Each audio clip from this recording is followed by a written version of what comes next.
অহা 15 ছেপ্টেম্বৰৰ পৰা অসম চৰকাৰৰ অধীনত 3rd গ্ৰেড আৰু 4th গ্ৰেড এমপ্লয়িৰ কাৰণে এক বৃহৎ পৰীক্ষা হ'বলৈ গৈ আছে, নিযুক্তি পৰীক্ষা। তাত বহুতো পৰীক্ষাৰ্থীয়ে অৱতীৰ্ণ হ'ব আৰু আমাৰ মাজত আজি এজন কেণ্ডিডেট আহি উপস্থিত হৈছেহি। তেওঁ এজন কেণ্ডিডেট আৰু তেওঁ কিছুমান কথা আমাৰ পৰা জানিবলৈ আহিছে। আহকচোন, তেওঁ কি জানিবলৈ বিচাৰিছে। নমস্কাৰ ছাৰ। নমস্কাৰ।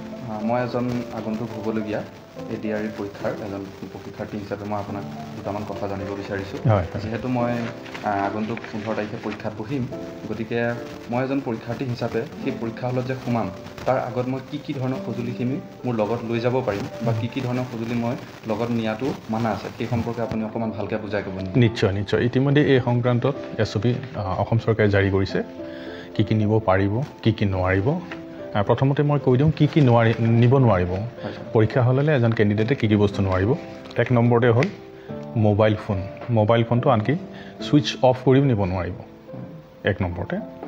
আৰু 2 নম্বৰতে ধৰক যিকোনো ধৰণৰ ইলেক্ট্ৰনিক সঁজুলি বা প্ৰগ্ৰেম কৰিব পৰা ডিভাইচ বা ষ্ট'ৰেজ মিডিয়া ডিভাইচ যেনে স্মাৰ্ট ঘড়ী, হেল্থ বেণ্ড, ইলেক্ট্ৰনিক কলম, scanner, Bluetooth device, headphone, microphone বা এনেধৰণৰ আন যিকোনো ডিভাইচ যাক যোগাযোগৰ মাধ্যম হিচাপে ব্যৱহাৰ কৰিব পাৰি, তেনেকুৱা ধৰণৰ একো বস্তুৱেই পৰীক্ষাগৃহৰ ভিতৰলৈ নিব নোৱাৰিব।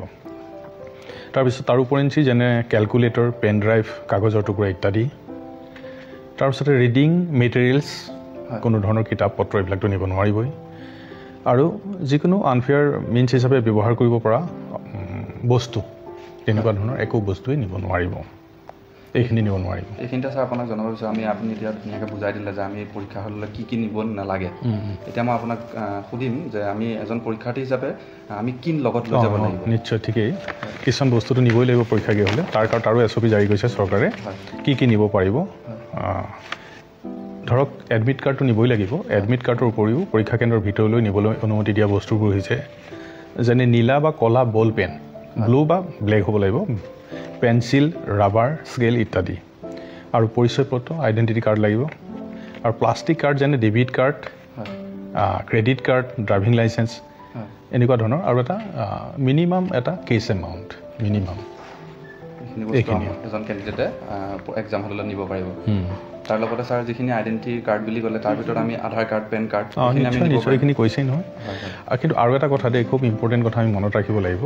পৰীক্ষা কেন্দ্ৰৰ 100 মিটাৰ দূৰত্বৰ ভিতৰত তাৰমানে কোনো ধৰণৰ ৰিলেটিভছ, অভিভাৱক মানে পৰীক্ষা গৃহৰ 100 মিটাৰ ভিতৰত আহিবলৈ দিয়া নহ'ব।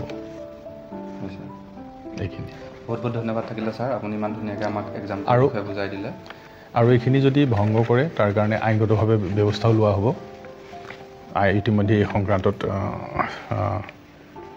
অসম ৰাজহুৱা পৰীক্ষা ধাৰা 10(1) অনুসৰি নিযুক্তিত অন্যায় উপায় প্ৰতিৰোধৰ বাবে ব্যৱস্থা আইন 2024ত কেছ লোৱা হ'ব যদি এই ৰুলখিনি কোনোবাই অৱমাননা কৰে, নিয়ম নীতিখিনি, আইনখিনি উলংঘা কৰে, আৰু তেওঁৰ জেলো হ'ব পাৰে। ঠিক আছে ছাৰ, ধন্যবাদ। ঠিক আছে। ইতিমধ্যে আপোনালোকে গম পাইছে যে পৰীক্ষা হললৈ কি নিব পাৰি, কি নিব নোৱাৰি। গতিকে আপোনালোক সকলোলৈকে যিয়ে এই ভিডিঅ'টো চাই আছে সকলোকে আমি অনুৰোধ জনাইছোঁ, আপোনালোকৰ যদি কোনোবা কেণ্ডিডেট আছে নিজৰ আত্মীয় কুটুমৰ ভিতৰত, সকলোৰ লগত এই ভিডিঅ'টো শ্বেয়াৰ কৰিব, তেওঁলোকো উপকৃত হ'ব। আৰু শেষত আমি প্ৰতিজন পৰীক্ষাৰ্থীলৈ আমাৰ বিশ্বনাথ আৰক্ষীৰ ফালৰ পৰা শুভেচ্ছা জ্ঞাপন কৰিছোঁ। ধন্যবাদ।